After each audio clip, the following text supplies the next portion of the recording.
إيه فايدة إن الواحد يفضل مستخبي واقف مكانه عشان بس خايف يغلط أو يتوجع؟ الأمان اللي بجد مش في القعدة والسكوت، لأن البيت المقفول بيفضل نظيف بس ما بيدخلوش شمس ولا بيبقى فيه حياة.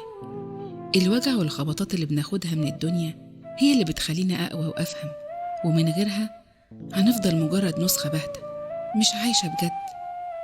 ما تخافش إن رجلك تتعب من المشي أو تقع وتتخبط، خاف إن العمر يسرقك وإنت لسه واقف على الشط بتتفرج على الناس وهي بتعافر وسط الموج وإنت خايف حتى تتبل رجلك.